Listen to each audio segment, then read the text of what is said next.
Hello my friends and welcome back to another video. My name is Sam, aka Sir_Beardface on the grams. Today we're talking about the new Weboost Reach Drive OTR Weboost 5 gigahertz double wattage triple bypass. Take two. Welcome back. Today we're talking about the Drive. Welcome back. Today we're talking about the Weboost Drive Reach OTR cell signal booster for trucks. Maybe we simplify the name of this product just a little bit. A little bit of a mouthful, but a pretty cool device. I'm assuming you know what it is because you're on this video. So today we're gonna do some real world tests, show you how it works, some pros and cons, and stay tuned to the end of the video where I show a few installation tricks, tips, and updates after I put mine in the other night in the garage. If you're on this video, you probably know what this product is, but if you're new to this video, let me tell you real quick what it is. It's a cell signal booster that helps you get better service pretty much anywhere you go. Now, why might that be good? Let's say you're out in the boons like I am. Flat tire, emergency, whatever it is, somebody's sick, rattlesnake, you never know. Let's say you need to make a call. You go pick up your phone, no service. Power the truck on, boost that signal, service, make the call, helicopter comes in, life-saving aid right there by your side, rattlesnake venom, you're good to go. If emergency situations are not your thing, maybe you're an on-the-road traveler, you're in an RV, and you're just working on the road running a digital business and you need more coverage wherever you go so you can send your emails and do your things, Weboost. Anyway, I drove out here in the middle of the boons to test this out, and when I say in the middle of the boons, I mean it because I've got some brand new Arizona pinstripes to prove it, and I'm gonna show you the real world test. We're gonna jump right to it right now. I was walking down this road, there's an old mine out here, and I had 0 bars on my phone. I got back in my truck and you can see the results, so let's check that out now. All right, I just want to show you guys real quick, we are way out here, Pine Mountain Mine, if you want to look it up on Gaia GPS.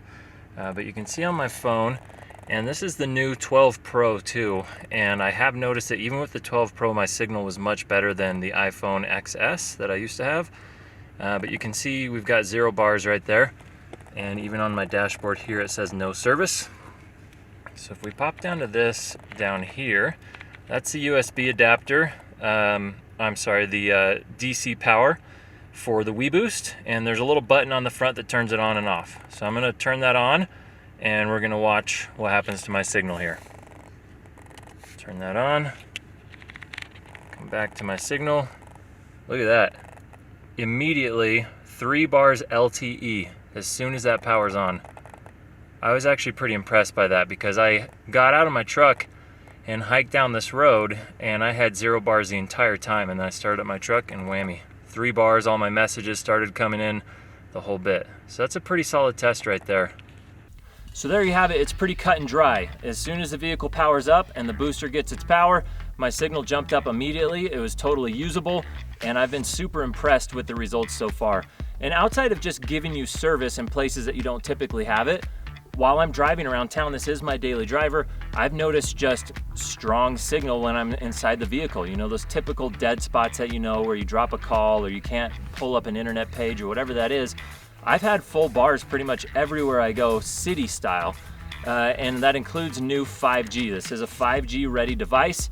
I have the new 12 Pro, which is a 5G ready phone, and I've noticed a massive extension of my 5G reach even at my house, when I'm at my work, etc., etc. So it's a pretty cool device. I mentioned pros and cons.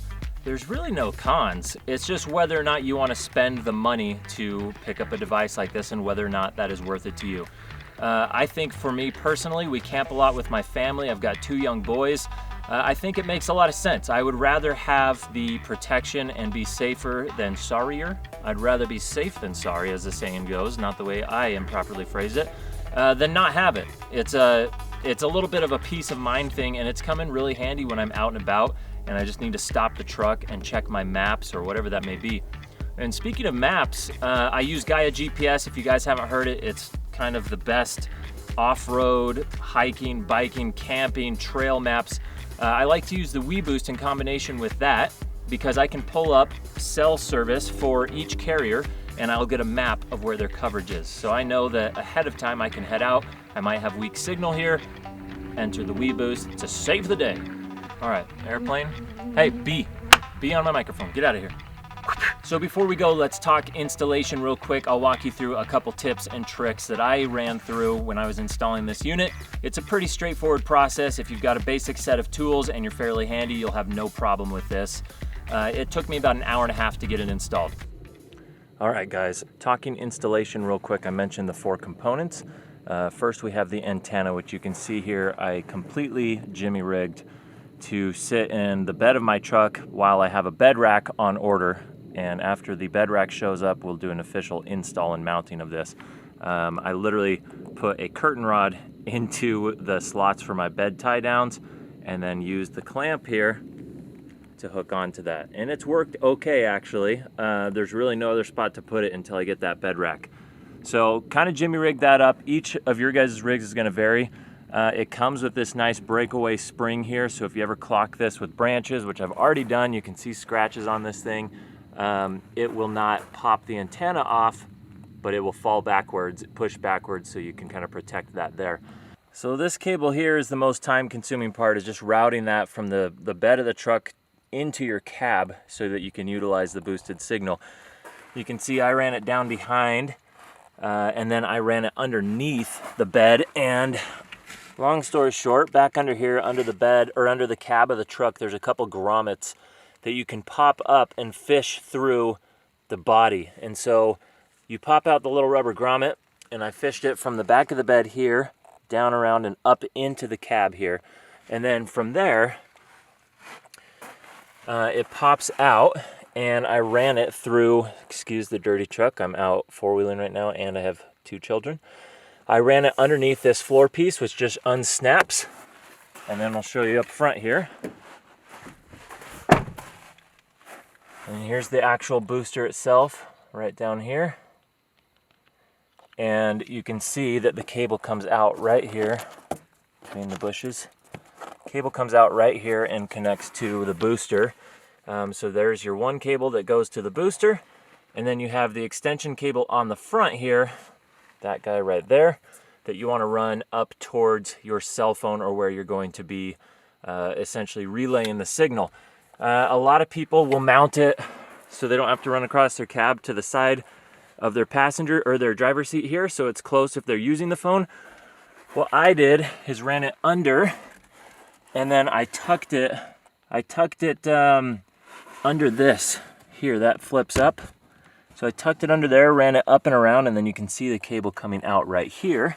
If we come around to this side, there's my phone, and what I did was mounted the actual booster pad right here on the side. It comes with some 3M sticky tape, and you can mount that right there. And then I have the mag mount for my phone, and so it's right there. So I get full signal and full bars, or the best signal possible when I'm driving. That's usually where my phone is. I can take calls over Bluetooth, and I don't have to move it, and I can maintain that reception.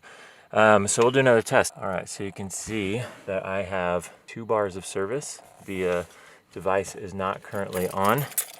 I'm down in a ravine, an old riverbed, mountains on either side of me. And if we turn this on, okay, that powers on with the truck in the accessory mode.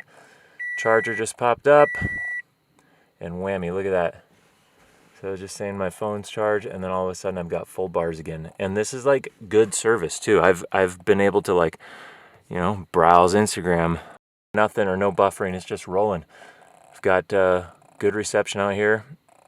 Not that you want to like do this to provide reception for watching videos and things outdoors, but in case of emergency, it is awfully handy. So there you guys go. I hope that was helpful. Enjoy. All right, guys, thanks for watching. That wraps up my video. Let me know in the comments what you think, if you plan to pick up a Weboost, or if you already have one, how it's worked out for you. I've been really stoked on this unit. I do have links down in the description if you want to use them. That supports my channel. I truly appreciate it. Don't forget to subscribe and like, because we'll be doing a lot more of this kind of content coming up soon. We'll see you guys on the next video. Have a great day. Over and out.